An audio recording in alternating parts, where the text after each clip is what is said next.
Assalamualaikum warahmatullahi wabarakatuh. Mari ngaji kajian manakib babat Jepara Selendang Sutra Jawa tentang asal usul obor-obor, makam singkil, Empu Pertama dan Kris Tegal Sambi, Raden Bagus dan Butopo-topo Desa Karangkebagusan, makam Desa Platar dan Demangan Jepara. Tahun 1547 Masehi, Sunan Kalijogo menemukan seekor buaya yang sedang bertapa karena ingin berubah menjadi manusia di Gua Kalijengking, Desa Mantingan, Kecamatan Taunan, Kabupaten Jepara, dengan nama Boyo Dwipo. Atas bantuan Sunan Kalijogo, akhirnya buaya bisa berubah menjadi manusia, lalu diserahkan kepada Sultan Hadirin. Sultan Hadirin merubah nama Boyodipo menjadi Abi Bakrin. Kanjeng Sultan Hadirin mengajak Abi Bakrin ke laut barat Keraton Mantingan untuk dimandikan. Di tengah perjalanan, karena sudah sore, Kanjeng Sunan Hadirin dan Abi Bakrin singgah di sebuah tempat persawahan atau dalam bahasa Jawa dinamakan Tegal, sambil dalam bahasa Jawa Sambi melakukan sholat maghrib, sehingga tempat tersebut dinamakan Desa Tegal Sambi. Setelah selesai sholat maghrib, terdengar suara gaduh seperti ada peperangan. Kanjeng Sultan Hadirin dan Abi Bakrin mendekat untuk melihat apa yang sedang terjadi.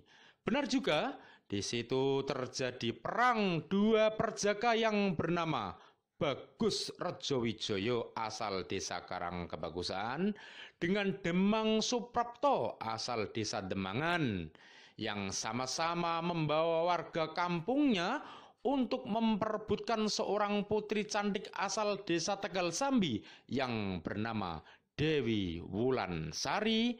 Mereka perang dengan menggunakan obor yang terbuat dari daun pisang yang sudah kering atau dinamakan kelaras, karena mereka menjadi korban adu domba Suryo Sejati yang dikenal dengan sebutan wedhus prucul, yang artinya orang yang suka mengadu domba, padahal mereka bertiga sama-sama mencintai Dewi Wulansari. Melihat Kanjeng Sunan Hadirin dan Abi Bakrin mendekat, Dewi Wulansari berteriak sambil menunjuk ke arah Abi Bakrin, "Itu adalah suamiku, aku sudah menikah setahun yang lalu."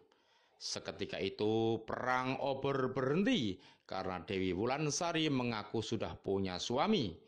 Lalu akhirnya Abi Bakrin dan Dewi Wulansari dinikahkan oleh Sunan Hadirin.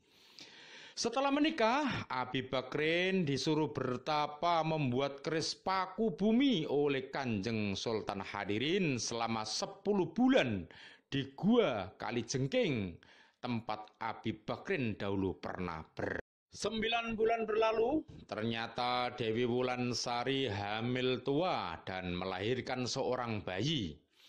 Dewi Wulansari sangat gugup karena saat akan melahirkan suaminya tidak ada di rumah karena sedang bertapa. Suatu malam, bayi yang dikandung Dewi Wulansari lahir. Namun betapa terkejut Dewi Wulansari saat melihat yang dilahirkan adalah seekor buaya putih. Dewi Wulansari bertanya-tanya kenapa ia memiliki anak seekor buaya putih. Orang-orang kampung, khususnya Bagus Rejowijoyo dan Demang Suprapto dan Suryosati yang pernah memperebutkan Dewi Wulansari, akhirnya memperolok-olok mencaci maki karena Dewi Wulansari mempunyai anak seekor buaya putih. Dewi Wulansari sangat malu, namun ia tetap merawat anaknya. Dengan diam-diam, Bagus Rejowijoyo mengambil anak si Dewi Wulansari, si buaya putih, lalu dibuang ke sebuah sumur kering yang ada di dekat rumahnya. Padahal saat itu sedang turun hujan sehingga sumur tersebut penuh dengan air. Setelah membuang anak buaya putih, Bagus Rejowijoyo menculik Dewi Wulansari, lalu dibawa ke rumahnya untuk dinikahi.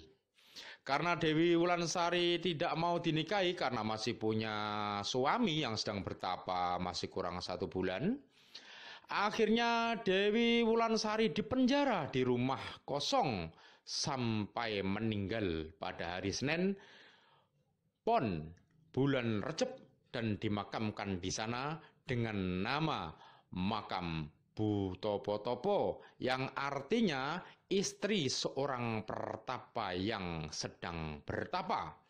Makam Dewi Wulansari berada di sawah, berada sekitar 100 meter ke arah selatan dari makam Bagus Rejowijoyo. Setelah bertapa, Abi Bakrin pulang. Dia bermaksud untuk mandi di sumur.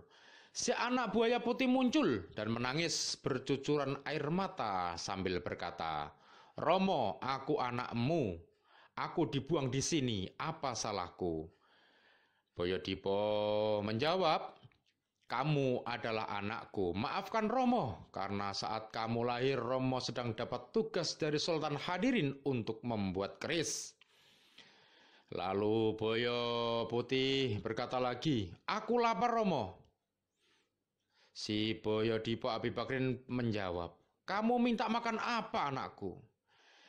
Boyo Putih berkata, "Aku minta makan darah orang-orang yang telah menghinaku dan ibuku. Jika tidak, maka akan aku tenggelamkan daratan ini dengan air laut." Akhirnya Bagus Rejowijoyo mengetahui sumpah Boyo Putih. Demi agar rakyat Jepara selamat dari bahaya laut karena ancaman sumpah Boyo Putih, maka Bagus Rejowijoyo menyerahkan diri untuk dibunuh buaya putih pada hari Senin bulan Apit tahun 1548. Lalu jasadnya dimakamkan di Desa Karangkebagusan dengan nama makam Raden Bagus. Lalu pada hari Selasa Pon bulan besar tahun 1548 Masehi, Boyo Putih juga membunuh Ki Demang Suprapto. Jasadnya dimakamkan di Desa Tegal Sambi di makam Singkil, posisi berada di pojok barat laut makam Singkil.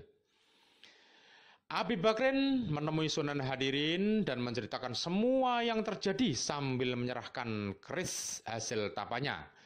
Lalu Kanjeng Sunan Hadirin berkata, "Tujepno keris iki re bumi supaya Jepara aman," yang artinya tancapkan keris paku bumi ini supaya Jepara. Lalu keris paku bumi ditancapkan di pelataran Keraton Kalinyamatan oleh Abi Bakrin. Daerah tersebut dinamakan Desa Platar.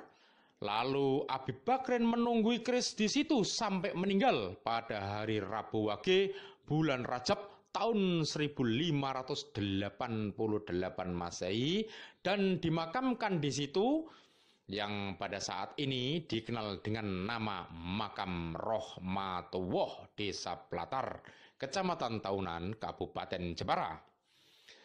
Selama Abi Bakrin menunggui keris, Abi Bakrin dirawat oleh seorang prajurit Keraton Mantingan yang bernama Ahsan, yang meninggal pada hari Rabu Pon bulan Syawal tahun 1593 dan juga dimakamkan di situ, makam sekitar 30 meter ke arah timur dari makam Abi Bakrin. Abi Bakrin atau Boyodipo adalah Empu Tegal Sambi pertama, dan keris buatannya dikenal dengan nama keris paku bumi Tegal Sambi. Untuk mengenang tragedi tersebut, maka rakyat Tegal Sambi setiap tahun mengadakan acara perang obor-obor. Demikian sekilas kisah tentang obor-obor dan kaitannya dengan tokoh-tokoh yang lain yang berkaitan dengan obor-obor. Kita ketemu lagi dalam kisah babat Jepara yang lain. Wassalamualaikum warahmatullahi wabarakatuh.